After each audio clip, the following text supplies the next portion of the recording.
Penn State and Ohio State. It's the biggest game of the year in the Big Ten so far.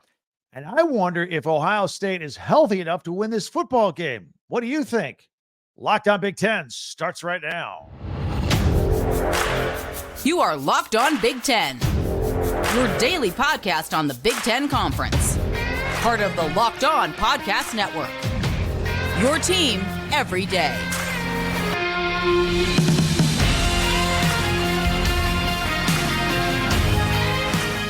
Welcome to Locked On Big Ten. I am Craig Sheeman. Thank you for making us your first listen each and every day. You know we're free and available wherever you get your podcasts and on YouTube, and it is part of the Locked On Podcast Network, your team every day.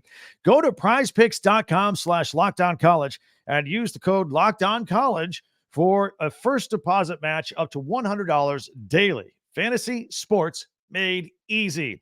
Well, we got a showdown in Columbus this weekend, and I'm not sure the home team is healthy enough to win this football game.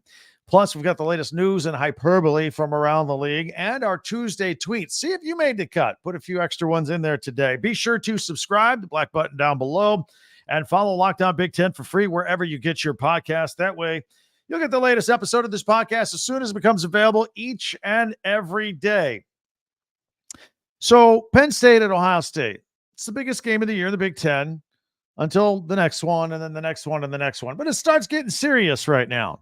And, both teams still have to play Michigan, and no game will be bigger than Ohio State. Michigan, I know I don't even have to say that. But for now, Saturday's noon kickoff on Fox is the biggest game of the year. By the way, the Buckeyes are 4.5-point favorites in this one as of now. But I have some serious health concerns for the Buckeyes, which I'll share with you in a moment. It's one of those pair down games, right? We're trying to weed out the best four, then the best three, then the best two, or the best one of the conference. The Big Ten, no matter how many teams have been in the league or historically been in the league, it used to be called when I was a kid, the Big Two and the Little Eight. And by the way, that harkens back to the days when there were actually only 10 teams in the Big Ten. Back in those days, Woody Hayes at Ohio State and Bo Schembechler in Michigan, that was it. They would kind of use the rest of the league as a warm-up scrimmage until they got to face each other at the end of the year and try to determine a champion and a trip to the Rose Bowl. That was what was all on the line. So fast forward to this season, got a lot more teams in the league, more coming. And we like to call it the Big Three. That's the thing we've called it here, the Big Three, all summer long. And because Penn State now has grown into a powerhouse, I think they deserve that title, and a lot will be decided on Saturday. The Maryland Terps wanted us to call it the Big Four. They started out 5-0, and they wanted to prove that they belong with the Big Three. And unfortunately for them, look, they gave a good effort a week and a half ago. They didn't win at Ohio State, so they're back to the next tier, if you will. But look, that's still Maryland, still a good football team, still winning a lot of football games. There's no shame there. So we are back to the Big Three for now. And I'm not sure we totally solve whether we can pare the conference down to 2 after this weekend or get even closer, because what if people are talking about, what if all these teams split against each other? Michigan, Ohio State, Penn State, everybody's 1-1. What do we do? We're going to talk about that later this week as well. Anyway, this weekend's game in Columbus is absolutely huge. It features 2 of the top 3 defenses in all of college football. But the first question we need to discuss here is Ryan Day and his roster and the health of the Buckeyes. Running backs, Travion Henderson, he's missed 2 games now in a row. Mayan Williams, last year's leading rusher, sat out Saturday's game versus Purdue as well with injuries. And Chip Trayanum, he was clearly concussed during the Purdue game. So they are very, very thin at running back. Dalen Hayden made his debut and rushed for 76 yards and a touchdown. Good job by him. And the Buckeyes also had to rely on Xavier Johnson, which is fine, but Xavier Johnson is a wide receiver. The Buckeyes are down to 2 scholarship running backs available right now, Hayden and Evan Pryor. That's it. And frankly, before all these injuries took place, the Ohio State Buckeyes only averaged about 2 yards a carry versus Maryland the week before. The offensive line, they're still having trouble getting out and meeting the linebackers at the second level. They had problems with Terp linebackers against Maryland. You juxtapose that with Penn State's rush. And, their running game, it's going to be tough. And also Penn State's rushing defense against Ohio State is going to be tough. The running game on both sides of the ball for Penn State's pretty strong. And I'm wondering how this is going to play out on Saturday. And, back to Penn State's defense for a minute. They only give up 73 yards per game. So it's going to be a tough deal on both sides of the ball here. And there's more. Emeka Egbuka, he didn't play either. He's had 22 catches for 300 yards and 3 touchdowns for Ohio State. Now, they do have a luxury, and that they have Marvin Harrison Jr.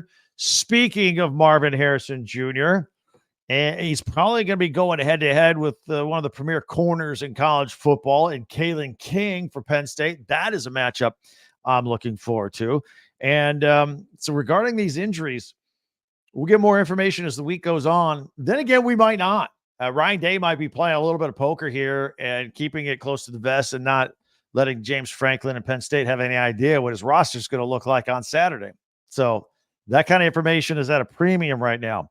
Back to Marvin Harrison for a moment. This is going to be a big problem, I think, maybe for Penn State and their defense. He's their go-to guy, 31 catches, 604 yards, and 5 touchdowns so far. He is Kyle McCord's favorite receiver out there. So even though Egbuka is hurt, at least the Buckeyes have Harrison out there, who did get hurt a couple weeks ago with an ankle, but he's okay now. Penn State has some decent wide receivers too. Keandre Lambert-Smith, 31 catches, 400 yards, 3 touchdowns so far. And also they like to throw to their tight end. Well, Tyler Warren, he's only got 16 catches this year, but they look for him in the red zone because he's got 5 touchdowns in those 16 catches. I mentioned the Penn State running game with Nick Singleton and Katron Allen, both really even. They use them both, so they're fresh. They're fresh all the time. Daquan Hardy for Penn State, something that Ohio State will have to look at. Returned 2 punts last week for a touchdown. He's never returned punts before.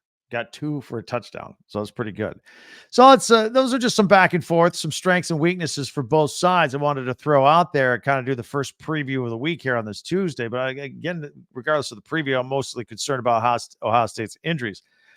But let's now settle in on the quarterback matchup for this game. I saved it for last, or not almost last, but most people go right to that first. I didn't want to be lazy like a lot of other people. I wanted to break down some different elements of this game. But the quarterback battle is going to be pretty important. And it's interesting because both of these quarterbacks they became starters this year.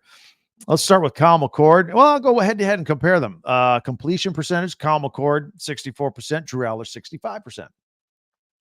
Kyle McCord, 1,600 yards passing. Drew Aller, 1,200 yards passing. Kyle McCord averages 10.5 yards per pass. That's pretty good. Drew Aller, 6.9.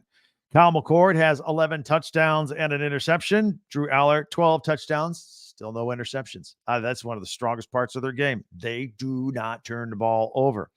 McCord's been sacked 7 times, and Aller's been sacked 4 times. So a quarterback line-by-line comparison, pretty fair. I mean, it's pretty similar. Not a lot of things jumping out that are different. These are both guys that are up against. I think starting out the season, Aller looked better right out of the box and has just maintained. And I think McCord had more of a curve to get where he's at now. Slow start, but now he seems to be really settling in for the Ohio State Buckeyes. Overall, the Buckeyes, or Penn State rather, leads the conference in scoring at 44 points per game. Ohio State's right there at third at 36 points per game. But defense is the story in this series other than the Ohio State injuries. We all know Michigan leads in scoring defense at 6.7, but Penn State right there, 8 points a game. Ohio State, 9.7 points per game. They both played 6 games. Penn State has given up 48 total points. Ohio State's given up 58. So that's pretty neck and neck for this point of the season. A couple individuals I want to throw your way. Adisa Isaac from Penn State leads the Big Ten with 5 sacks. He's second in the Big Ten with tackles for loss at 7.5. Also, Talik Williams for Ohio State, 6 tackles for loss. And JT Tuimoloau has 3 sacks. So look for them up front defensively on both sides of the ball. I mentioned Daquan Hardy with the 2 punt returns last week. He also has a couple of interceptions this year. Josh Proctor for Ohio State, he has an interception. So there are a lot of people. It's not just about the quarterback or the big receiver or whatever. There's a lot of depth put to both of these teams that I think add to the strategy of this football game. I know we're bouncing around a little bit, but I think there are a lot of little details that will matter when we come to this game. But again, no detail more important than the health of the Buckeyes, which we'll hopefully learn more by the end of the week.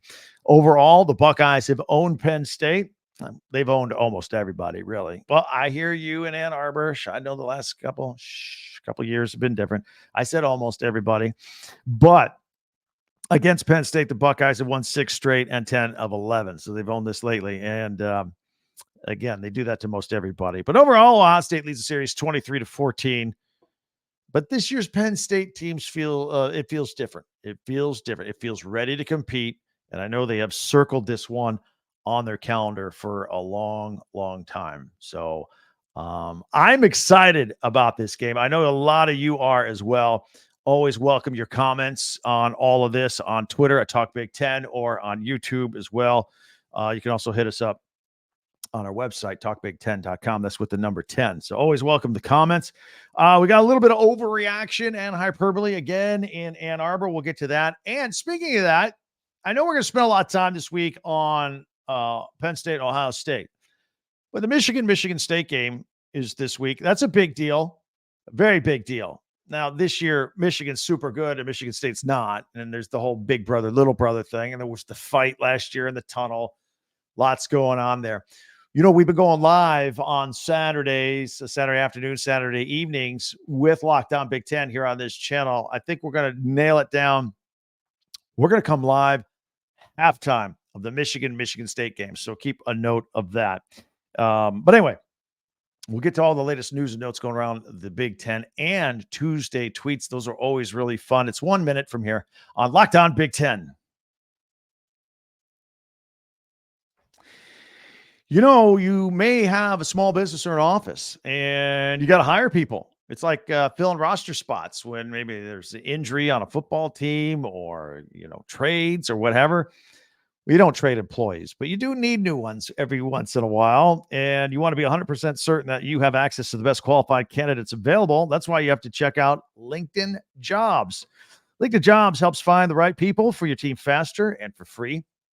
You put out your job posting out there, and they got the purple hashtag hiring frame for your LinkedIn profile to spread the word that you are hiring. Let everybody know.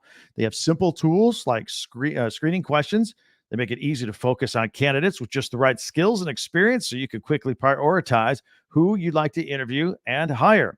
That's why small businesses rate LinkedIn Jobs #1 in delivering quality hires versus leading competitors. LinkedIn Jobs helps you find the qualified candidates you want to talk to faster. So post your job for free at linkedin.com/lockedoncollege. That's linkedin.com/lockedoncollege to post your job for free. Terms and conditions apply. So we've been talking a lot about the Buckeyes and their game against Penn State, and they have their hands full preparing for that, and maybe with a limited roster, as we have established. You know, the following week, those of us that are not coaches and like to look ahead, Ohio State hits the road to take on Wisconsin at Camp Randall Stadium. And game time has been set, and that's why I'm letting you know. The game time is now 7:30 NBC. And the Badgers will likely be going with redshirt freshman Braden Locke at quarterback because senior Tanner Mordecai broke his throwing hand versus Iowa. I remember I was watching it live, hit his hand on a helmet of an Iowa player and played one more play. And I think he was supposed to throw it because he ran. He's looking back at the sideline. You can read his lips. I can't throw the ball. They got him out of there. And it looks like he's going to be out for a while with a broken hand. Also, let's not forget how special this game in 2 weeks will be for the Badgers for Luke Fickell. Remember, he coached at Ohio State for like 15 years. Special teams coordinator, co-defensive coordinator, interim head coach, all that deal before he then went to Cincinnati and took that job and took them to a whole nother level. So, yeah, probably some special feelings. Luke Fickell will want to end up trying to win that football game for sure. In the overreaction category, Michigan coach Jim Harbaugh, you know, he talks about JJ McCarthy all the time as being a generational quarterback. He says now that JJ McCarthy is on the path to be the best quarterback in Michigan history. He says, I think going forward, JJ will be the quarterback that all future quarterbacks are compared to. Unquote. Those are high words. And again, he is a very interesting case study because he is darn near flawless. I think it was the Bowling Green game. I think he had 3 interceptions. It got them all out of the way right then. He's been every other game this season. He's been just about flawless, but he only plays like 3 quarters max. The Michigan has such a big lead. Jack Tuttle comes in. And my point is, JJ's not racking up big stats. And you and I know that when people look to vote and talk on talk radio about Heisman Trophy, they always look to the stats, touchdown interception ratio, who's thrown for the most yards. You know how it goes. That's how it is. And he's really not racking up the stats because they're winning by such large margins. He's not playing as much as these other guys. It's just a fact. Some people say, look, you go run the table, you beat Penn State, you beat Ohio State, you win the Big Ten championship, you get, you're gonna win you can win the Heisman. Maybe, but that's something we like to talk about on this podcast as well. Meanwhile, Blake Corum was asked about that Michigan State game coming up. Remember, they had the big melee in the tunnel at Michigan Stadium. There were even charges brought forth at one point. It was nasty. It was ugly, and it's a rivalry, and it's a brotherly rivalry, big brother, little brother, all that. They hate that. And Blake Corum says, look, that kind of thing's always on the back of your mind, but it's not like we're going there just to rough them up again. It's we're just going to handle our business and come out victorious. Very, very mature, business-like Blake Corum. By the way, Michigan's a 24.5-point favorite in that game. Iowa and Minnesota will be playing for the Floyd of the Rosedale. They've been doing that since the 1930s this weekend. You know, it's the 10th oldest college football trophy. It's a huge bronze, like pig trophy. It's 98 pounds. And did you know that they originally played for a live pig? I was today years old when I found that out. Seriously, they used to play for a live. Forget the trophy. I'm just going to give you a pig. It's unbelievable. The Cornhuskers have some news regarding Matt Rule. He was at his press conference. They're getting ready to play Northwestern this week. Heinrich Harburg is officially named the starter. I thought that issue was solved weeks ago. Ramir Johnson plans to come back for his 6th year, and Malachi Coleman is officially named a starting wide receiver this week. Matt Rule also says there's not a team on the schedule they can't beat. He also says there's not a team on the schedule that can't beat them. Smart coach. And a little fun fact. You remember back a week and a half ago, the Ohio State Maryland game at Ohio State? Remember, if you didn't catch the beginning of the game, you might not have noticed the game was delayed for a few minutes right after kickoff because some idiot had a drone came into the field area. And the operator of that drone has been arrested. He was a 28-year-old man. Charged with 4 things. You ever wonder yourself, hey, if I fly a drone in here, what would I be charged with? Well, I have the answer for you. Unsafe operation of an aircraft in a careless and reckless manner. That's 1. 2 counts of aircraft operation without a license. Don't know why it's 2 counts, but it is. Inducing panic with reckless regard and disorderly conduct in a physically offensive condition. All right. There you have it. Well, I'll take a moment here while we're having some fun. Thank you guys for checking out Locked On Big Ten, especially you everydayers that tune in every single day.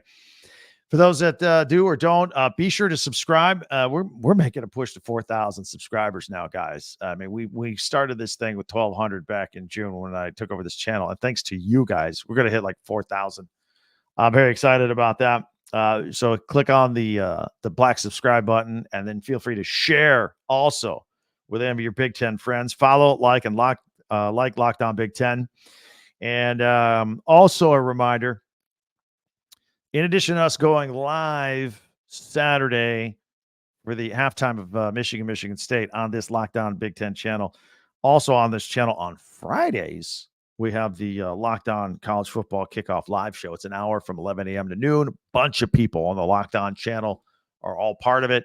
I'm part of it for a couple of minutes. They do a great job, and you should feel free to check that out as well. Coming up, we got in just a minute our Tuesday tweets. I always enjoy those, so I know you do too. That's in a minute here on Locked On Big Ten. So Prize Picks, this is pretty cool. Prize Picks is the largest independently owned daily fantasy sports platform in North America and the easiest and most exciting way to play daily fantasy sports. It's just you against the numbers. You're not playing against the big time people, the pros. It's just you and the numbers, and it's a you pick more than or less than, and it's like a grouping of players from 2 to 6 players. Some stats are put with them, and you think whether they're going to be more than or less than, and then you get good at that. You watch your winnings just roll on in. Here's an example. You take a running back. Let's see. The other night we watched Saquon Barkley and the Giants. Maybe take Saquon Barkley, right?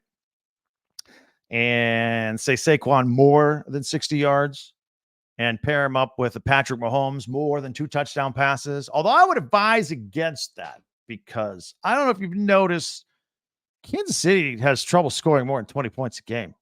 Isn't that weird? Anyway, maybe you go less than. See how this works? More than or less than with a grouping of players and stats. Prize Picks offers weekly promotions that can lead to big payouts like Taco Tuesday. Every Tuesday, Prize Picks discounts select player projections up to 25%. It gives you even more value. So you can impress your friends with this. You can impress yourself by getting some money. That's pretty cool. Go to prizepicks.com/lockedoncollege. Use code LOCKEDONCollege for a first deposit match up to $100. Again, go to prizepicks.com/lockedoncollege. Use the code LOCKEDONCollege for a first deposit match up to $100. Prize Picks, daily fantasy sports made easy. So I like to every Tuesday do Tuesday tweets. If you're kind of new to what we're doing here, I am at Twitter at Talk Big Ten. I'm pretty active on it with our own stuff, and also if anything else is out there regarding the Big Ten, and I find it amusing or interesting, I like to retweet it out there, maybe comment on it, get your comments and your thoughts, and I pull the best ones that I think are very amusing, and we put them on our podcast every Tuesday. So I'm going to put them here up on the screen so that you can check them out. There have been a lot of Taylor Swift stuff, memes out there ever since she's been dating Travis Kelce of the Chiefs and in the press box, and people are taking ownership, if you will. This one is from at Barstool Big Ten, and this is your reaction, Taylor's reaction, when you tell her you are the starting punter for the Iowa Hawkeyes. Tory Taylor, the punter for the Hawkeyes, may be their best player on their football team. I don't say that as a joke. I'm not making fun of it. I'm not making fun of the lack of offense that the Hawkeyes have. This guy is a field flipper. Couple of punts against Wisconsin over 60 yards. He can cough and corner it. He can drop it inside the 20. He is the real deal. So I found this amusing with Taylor Swift. So let's see what else we have more Taylor Swift. This is from at Swanky Wolverine. Got her all dressed up in the Wolverines. Look like she's in the press box there. Taylor Swift reportedly coming to watch JJ McCarthy again at the Michigan-Indiana game this past weekend. Obviously she didn't. This is all a spoof, but I found it amusing and fun. Elsewhere at Iowa women's basketball. If you missed it this weekend, they had an exhibition game against DePaul, and it was to raise money for the children's hospital next door that you always see football players waving to going into the fourth quarter over there. And they wanted to set a women's basketball, college basketball record, and they smashed it. 55,000 people went to the crossover at Kinnick at the football stadium, outdoor basketball on Sunday afternoon. Iowa won, and Caitlin Clark had a triple-double and was awesome as always. But here's a picture behind the scenes of them putting the court together on the football field. Remember, Nebraska had the volleyball match at their football stadium. 100,000 people showed up to that. So some cool stuff happening.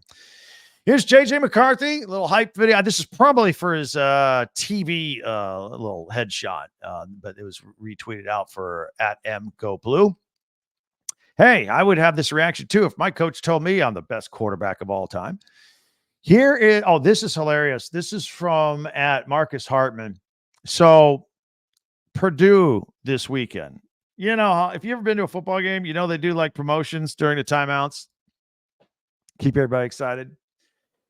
They brought a student on to attempt to kick a 40-yard field goal for prizes. He hit it. So the student made the 40-yard field goal.